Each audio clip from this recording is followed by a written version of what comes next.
Hare Krishna, welcome to Suchi story. নতুন একটি ব্লগে আপনাদেরকে স্বাগত। তো আজকে দোল পূর্ণিমার তিথিতে আমরা যাচ্ছি মায়াপুরে। আপনাদের সাথে দোল উৎসব শেয়ার করব। আর যেখানে রয়েছে বিশ্বের সবথেকে বড় ইস্কনের মন্দির। এর জন্য আমরা সকাল সকাল কৃষ্ণনগর লোকাল ধরে আমরা পৌঁছে গেছিলাম কৃষ্ণনগর সিটি জাংশনে। তো আমরা এখন কৃষ্ণনগর জাংশন থেকে একটা টোটো ভাড়া করে যাচ্ছি স্বরূপগঞ্জ ঘাটে।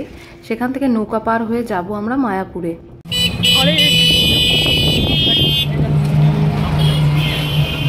আমরা এখন রয়েছি স্বরূপগঞ্জ ঘাটে। একদিক থেকে ভাগীরথী নদী বয়ে এসেছে আর একদিক থেকে এসেছে জলঙ্গি নদী। বলতে গেলে এটা হচ্ছে জলঙ্গি নদী আর ভাগীরথী নদীর মিলনস্থল। আর ওই দূরে দেখা যাচ্ছে ওটা হচ্ছে নবদ্বীপ ঘাট। ওখান থেকেও নৌকা কিন্তু এই সাইডে মায়াপুরে আসে। তো আমাদের এখান থেকে স্বরূপগঞ্জ ঘাট থেকে মায়াপুরের নৌকা ভাড়ার টিকিট হচ্ছে মাত্র 3 টাকা করে।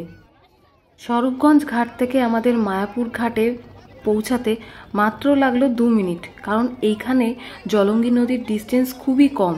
আর ওই দূর থেকে যে নৌকাগুলো আসছে, মানে পুরো ভিড় নৌকা, ওই নৌকাগুলো আসছে নবদ্বীপ থেকে মায়াপুরে। ওই যে সামনে ওই কর্নারেই হচ্ছে মায়াপুর ঘাট, আমরা যাচ্ছি ওইখানে। আমরা এখন নৌকার ঘাট থেকে বেরিয়ে এখন সামনে হাঁটছি। তো সামনেই রয়েছে শ্রী জগন্নাথ টেম্পল ইস্কনের, আর পাশেই রয়েছে শ্রী চৈতন্য মঠ। তো এখান থেকে প্রায় 5-7 মিনিট হচ্ছে ডিস্টেন্স হচ্ছে মায়াপুরের ইস্কনের টেম্পলের। পাশে যেতেই এরকম আবার বজরংবলীর মন্দিরও আছে, বহু পুরনো একটা মন্দির এটা। আর কিছু দূর সামনে এগিয়ে গেলেই এরকম টোটো স্ট্যান্ড আছে। তো এত রোদ ছিল, আমরা না পেরে টোটোতে উঠে পড়লাম। কিন্তু টোটোতে উঠে মানে হেঁটে যাওয়া আর টোটোর যাওয়ার মধ্যে খুব একটা ডিফারেন্স ছিল না, কারণ এতটাই ভিড় ছিল চারিদিকে পুরো দোকানপাট বসে গেছে। আর দোলের জন্য টোটো ভাড়াও প্রচুর বেশি, সাথে প্যাসেঞ্জারও ওঠাচ্ছে প্রচুর। অন্য সময় টোটো ভাড়া থাকে 15 টাকা, আর সেখানে এখন টোটো ভাড়া হচ্ছে 20, 25, 30 টাকা করে টোটো ভাড়া নিচ্ছে। সামনে জাস্ট ভিড়টা একবার দেখুন, মানে গিজ গিজ করছে পুরো লোক।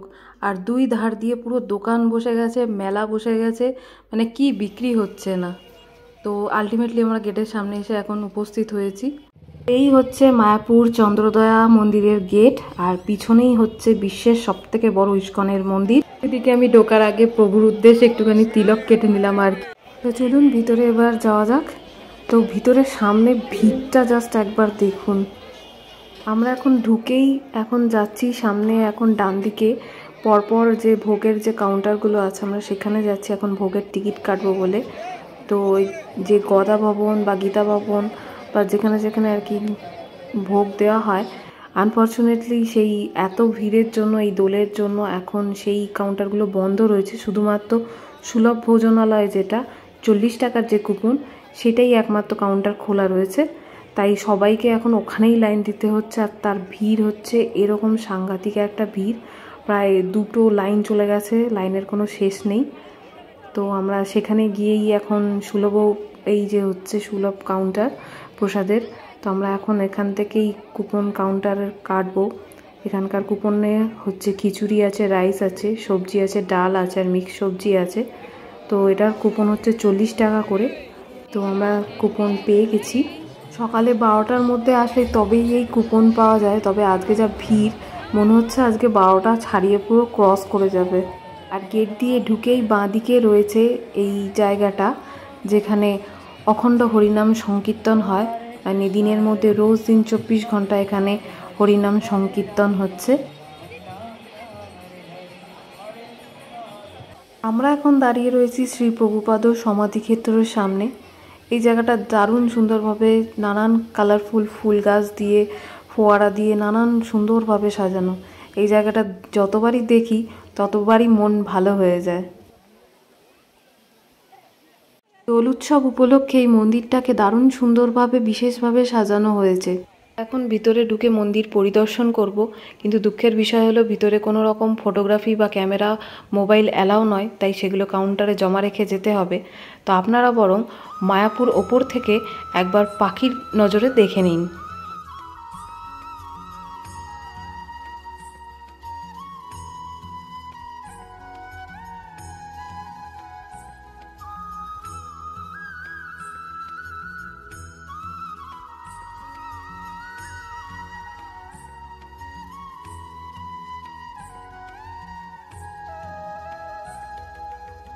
তো এখন দুপুর 1টা বাজে, আমরা চলে এসেছি সুলভ ভোজনালয়ের সামনে, যেখানে আমাদের ভোগ বিতরণ করা হবে। আর এখানে এরকম অনেক জায়গায় এরকম মহাপ্রসাদের কাউন্টার আছে, আপনারা চাইলে এখান থেকেও মহাপ্রসাদ সংগ্রহ করতে পারেন। আর এই হচ্ছে ভিড় দেখুন, এরকম প্রায় জিগজ্যাগ করে প্রায় 11টা রো রয়েছে, এছাড়াও বাইরে প্রচুর লাইন রয়েছে। এই রকমভাবে এখন লাইন দিয়ে আমাদের এখন যেতে হচ্ছে এখন ভোজনালয়, যেখানে সুলভ ভোজনালয়, যেখানে ভোগ বিতরণ করা হবে, সেখানে যাচ্ছি আমরা।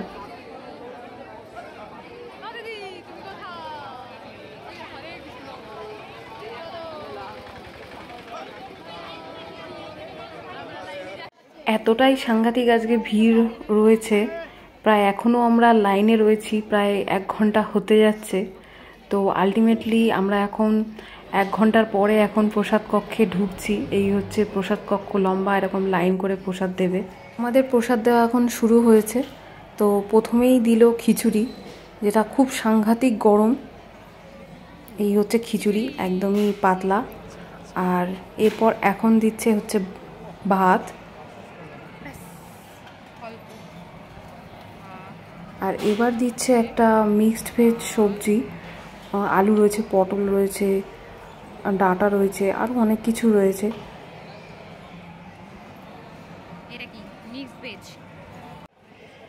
তো এখন আবার দিয়ে গেল ডাল আর আরেক টাইপের আরেকটা মিক্সড ভেজ সবজি। এই চার্টে কখন কোন আরতি হয় তার সময়সূচি দেওয়া আছে, আপনারা চাইলে পজ করে দেখে নিতে পারেন। আমরা এখন এসেছি নতুন মন্দিরের পিছনের দিকে। তো এটা হচ্ছে মন্দিরের ব্যাক পোর্শন। তো এইদিকে পাশেই রয়েছে গীতা ভবন, গদা ভবন। তো আপনারা চাইলে এখানেও সুলভ মূল্যে এখানে থাকতে পারেন। এই হচ্ছে গীতা ভবনের রিসেপশন, নিচে নাম্বার দেওয়া রয়েছে, আপনারা চাইলে পজ করে দেখে নিতে পারেন। তো এখানেও সুলভ মূল্যে থাকা খাওয়ার ব্যবস্থা আছে। এছাড়া পাশে গদা ভবন আছে, চৈতন্য ভবন আছে, আরও অনেক কিছু আছে।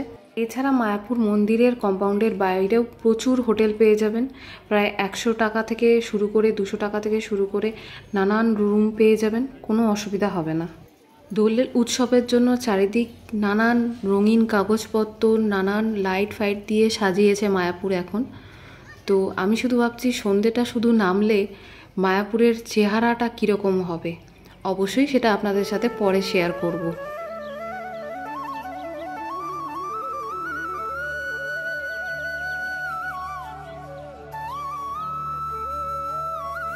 পৃথিবীর সবথেকে বড় ইস্কনের মন্দিরের আমরা সবাই ছবিতে দেখেছি যে বড় 3টে গোলাকার মাথা রয়েছে, আর এর দুই দিকের গোলাকারের নাম দেওয়া হয়েছে ইস্ট উইংস আর ওয়েস্ট উইং।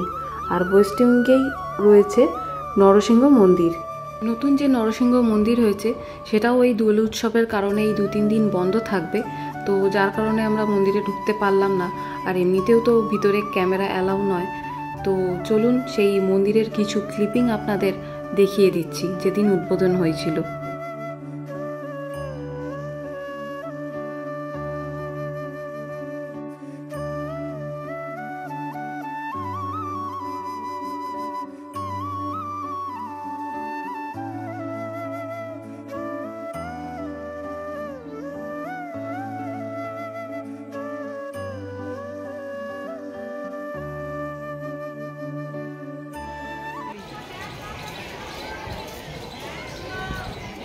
আম পেয়েছি, আম, ছোট ছোট আম, মায়াপুরের আম, ইস্কনের আম। আমরা এখন হাঁটতে হাঁটতে পিছন দিকটা চলে এসেছি অনেকটা।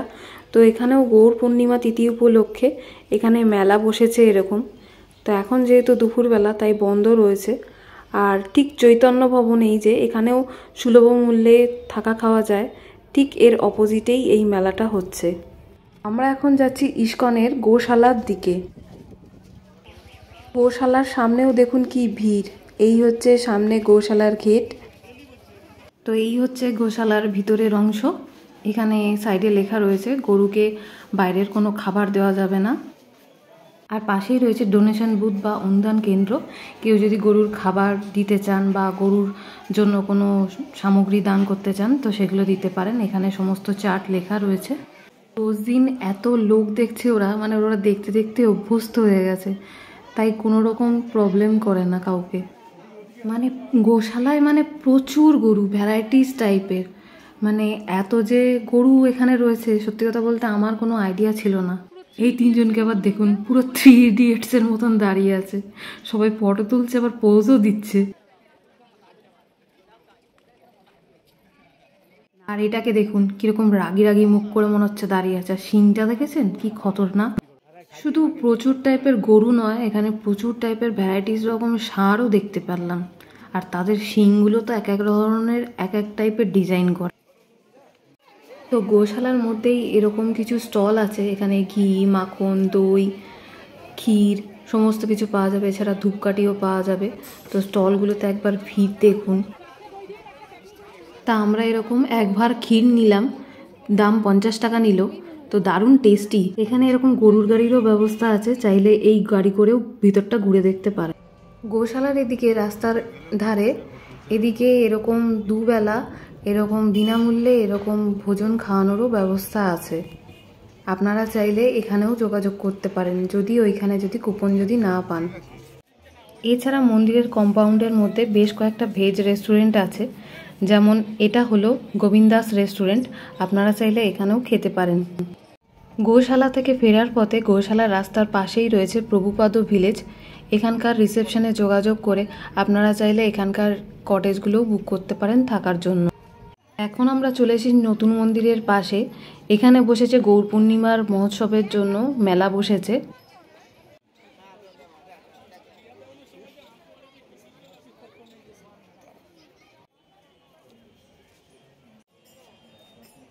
মেলার মধ্যে নানান টাইপের স্টল আছে, তবে এই স্টলটাতে ঢুকে একটুখানি অবাক হলাম। এই স্টলটাতে রয়েছে নানান কারুকার্য করা ঠাকুরের সিংহাসন আর ঠাকুরের যাবতীয় দরকারি জিনিস।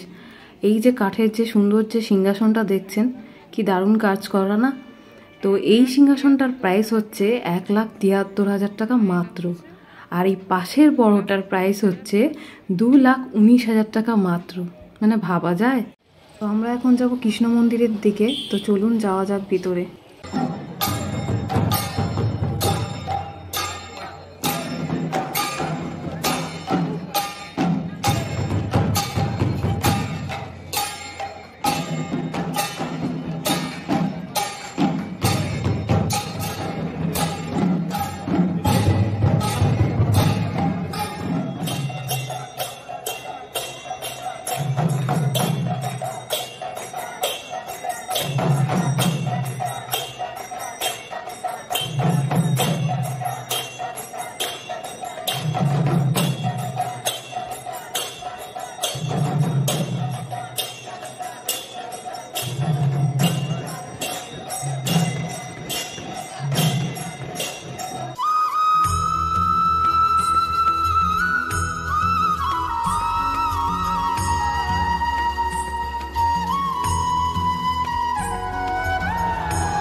আর এদিকে দোলযাত্রা উপলক্ষে ঠাকুরের রথ সাজানো হয়েছে, ঠাকুরকে অলরেডি তোলাও হয়েছে, একটু পরেই শোভাযাত্রা বেরোবে।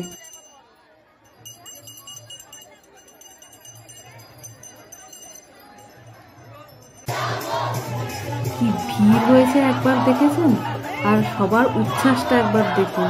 ছোট বড় মাঝারি সবাই মিলে এখানে দোলযাত্রার উৎসবে সবাই মিলে একসাথে সামিল হয়েছে।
আবার চলে এসেছি মন্দির থেকে বেশ কিছুটা দূরে।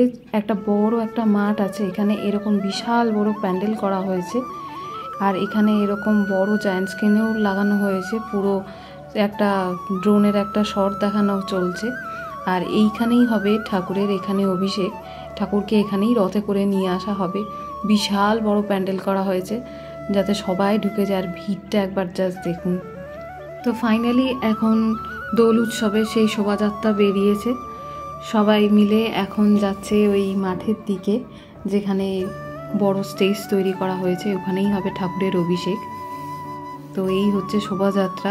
পিছনেই বড় বড় 3টে রথ আসছে কাঠের, সুন্দর সাজানো গোছানো। ওদিকে স্টেজে চলছে জোরে নাম সংকীর্তন চলছে, আর এদিকে সবাই পদযাত্রা করে সব স্টেজের দিকে আস্তে আস্তে এগোচ্ছে। তো এই যে সামনেই রথ চলে এসেছে। কাঠের রথটা জাস্ট একবার দেখুন, কি দারুণ সুন্দর ডিজাইন করা। দুই দিকে আবার সাইড দিয়ে দুটো ময়ূর রয়েছে, কি দারুণ।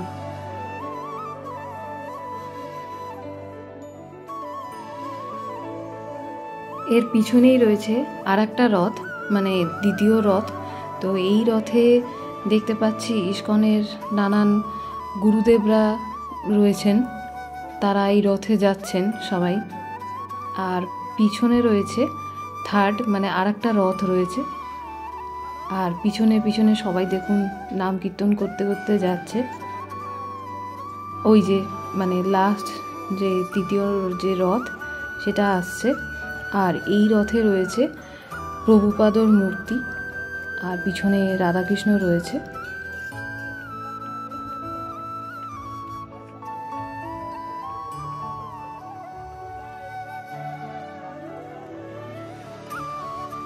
তো এই সেই বড় মাঠে এখন ঠাকুরের অভিষেক হবে। চারিদিকে ভিড়টা একবার দেখুন। তো সবাই মিলে এখন স্টেজে উঠে গেছে। তো স্টেজেই এখন নানান নিয়ম নিষ্ঠা মেনে এখন ঠাকুরের অভিষেক হবে, দোলযাত্রার শুভ সূচনা হবে। তো যতটা পারলাম আপনাদের সামনে তুলে ধরার চেষ্টা করলাম আর শেয়ার করলাম।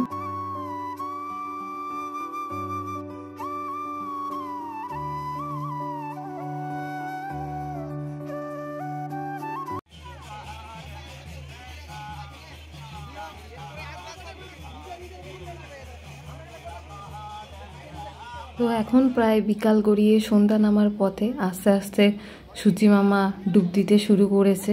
তো মায়াপুরের এই দোলযাত্রা আপনাদের সবার কেমন লাগলো অতি অবশ্যই কমেন্ট করে জানাবেন। ভালো লাগলে অতি অবশ্যই লাইক করবেন, শেয়ার করবেন। আর আমার চ্যানেল নতুন হলে চ্যানেলটিকে অতি অবশ্যই সাবস্ক্রাইব করবেন।